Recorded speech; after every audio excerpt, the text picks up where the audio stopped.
Lift your chin up through your throat assist. We're going to ask Lisa some questions and how she got into it, her early life, and the classes that she has to offer here. So you were just telling me about Saturday mornings? Wednesday mornings at Wednesday 6 mornings. a.m. Okay. And it's a Zoom, so you could join us. Okay. So our meditation teacher, Anand, just told me this morning, so all of the therapists and psychologists who are using medication have found it's even better because he said when you take the medication, it lowers your parasympathetic response, or your sympathetic response, but it doesn't improve your parasympathetic response. Okay. Good book for you to read, okay. all about breath work, is breath work. by James Nestor. It's called The Breathing Book. Okay. Or the breath book or breathing book. And I do believe in that breathing because it takes me sometimes like a minute or two just to unwind and just get in that good routine. But once you're in that effective state, it's pretty powerful stuff. So. Exactly. Well, great. Can you tell us about your early life, where you grew up? And I grew up on a farm. Okay. I'm a farm girl from Iowa. I live in a town called Vale. Vale, okay. Like 500 people. In Iowa. In Iowa. Okay. Yeah, and I would go out, take my notebook, and I'd go out and sit by the river. It was beautiful. Yeah. You know, rolling hills, the green. And you told me you like to write when you go out there. That's kind of when you started your mindfulness. I thought I was thorough, sitting out there. Yeah, thorough. Like wandering. Yeah. Like I was out there writing, and that would be like my meditation. Cool. But I was also escaping farm chores. Yeah, there you go. Because there was a lot of work to do on the farm. So a lot of people do meditate through writing. Do you recommend that? Exactly. Yeah. The best thing is just to sit your booty on the floor and just breathe. And that's a lot of times the hardest part for me is just being still. Just learn how to sit and just through. But it can happen. You just got to practice at it like anything else, right? Right, exactly. In your current life, well, it looks like you're running an awesome studio here. Can you tell us about Karma Yoga?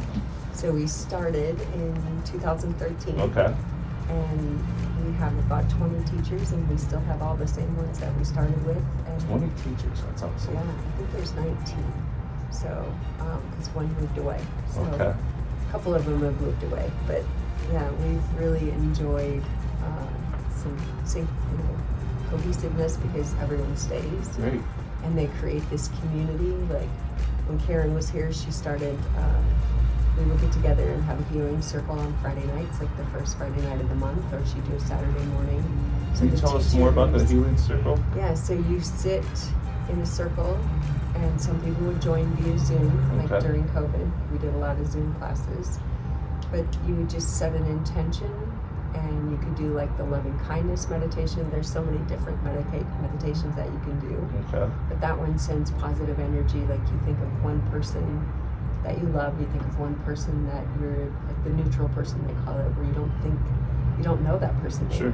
Maybe it's your barista at Starbucks or something. Sure.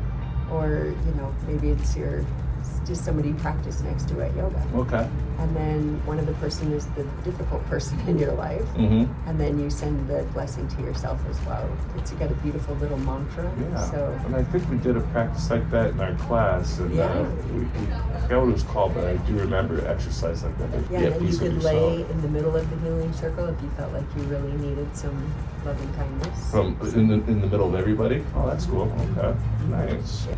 You're not only an instructor, but you also teach people to become teachers. So you're a fellow educator. And tell me about that. Do you have a lot of teachers come in? You have, I saw over 20, is that what you said? Yeah, and so I've brought up the teacher training manual, and I've been teaching new teachers since 2012. Cool. So most of the teachers here, some of them have, come from other places, just like every style. Okay. So that when a teacher is at the end of the training, they feel prepared to teach. In the teacher training, we try to cover Hatha and Vinyasa, Yin. I didn't realize how tight I was until I came in here and did some sessions, and I got loosened up, not just physically, but mentally too. Right. So I didn't really realize before I bought into the yoga practices how much of it's mental and how much of it's physical. And I think both are, I think the mindset is a little under known through the public, that people that aren't involved in this community, they don't realize the benefits mentally they can have. So you did mostly the Hot 26. Hot 26, yeah. That's all you did? That's all I did. You didn't try anything I else? should have tried more, but Well, you'll have to come and try more. that was very physically challenging for me. But I tell you what, every time I did it, I walked out and you feel that cool air hit you, and it felt like you're reborn, I tell you. Some days I had to take a break. I mean, Yeah. most days I did. I'd come out and sit here and just Right. take a breath, regather myself, recollect, and recompose myself, and get back in there and sizzle like bacon. So I remember you guys, now sizzle like bacon. So sometimes they would need a mop to clean up after me. I'm kind of a big guy, so I would have to clean up after myself sometimes. A But lot of people are good sweaters. it cleans you out, and the toxins. And then the breathing exercises. 'Cause Yeah. You start with the breathing exercise and you end with the breathing exercise. And we try to make it so that if you're really listening to your breath and focusing on your breath, it becomes like a moving meditation. Yeah, and I just never realized how powerful that was going into this. So now with your training, I read that you got trained in Santa Fe. That's Arizona, right? New Mexico. New Mexico, I'm sorry. It's New Mexico. And then your sister has a yoga studio in Seattle. She does. Okay, so that's awesome. Did she start before you? She been Yeah, and she's my younger sister. She's your younger sister. She did yoga in college at Iowa State and then left right after and had like an environmental studies and a marketing degree, and so she thought Seattle would be the spot for that. Cool. And then she got hooked on hot yoga. Hot yoga. And then she ended up, the studio that she practiced at, when the owner retired, she wanted her to purchase it, so she did. That's great. So- What I liked about hot yoga too is the age range. Like, Yeah. I felt like I was right in the middle. I mean, we had people in there, I'd say in the 60s, There's 80-year-olds. 80-year-olds. We have Okay. an 80-year-old lady that comes every Friday And morning. they were impressive.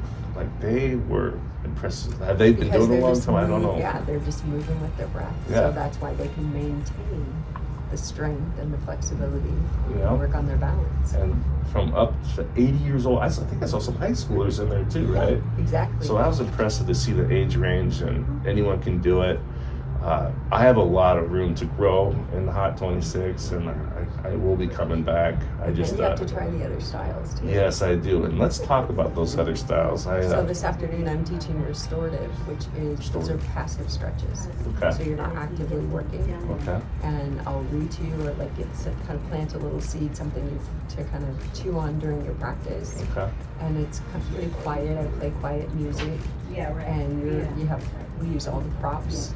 So we put these sandbags on your shoulders, so it just helps the muscles relax. And Okay. it gives them permission. So you're trying to passively stretch the muscles. You're not actively working towards it. And then your mind going along with it, same thing. Okay. So Great, isn't it? I'm trying to. And restorative, is that a popular one here? Very popular. It's on the schedule 3-4 times a week, and it's full. every Okay. time. Is it? Yeah. So that's the thing, is you gotta get here early, otherwise. Or just sign up online. Or sign up online, because spots do run out. Because we have 2 studios. We have the hot room, and then we have the cooler studio. Okay. So Maybe I should try that restorative. cooler studio. Yeah, you should. I Because should. you need the yang to your yang. Yes, you do. I was trying to go too hard on the Hot 26, and it was Right. kind of tough. But I loved it. So Exactly. what's the difference between Hot 26 and Hot Express? So the express class, you do the same postures, but you're abbreviating them. Okay. So the timing is the same. Express but you're- classes for us advanced people. Yeah.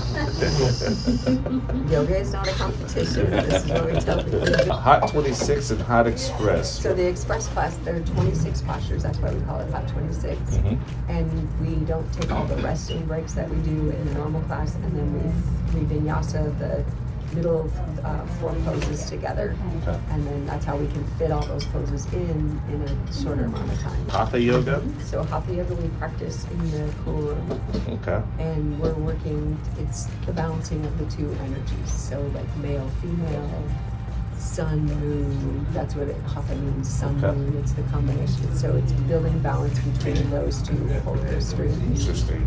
Yeah. So these are the 8 limbs of yoga right here. So the postures are one of them, so the asana. The yams and the nayams are the social and moral ethics. The breath work is pranayama, and then quieting the mind is pratyahara.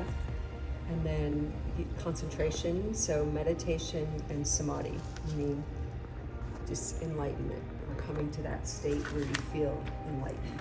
Okay. And that's done in this room. Another big studio here. This is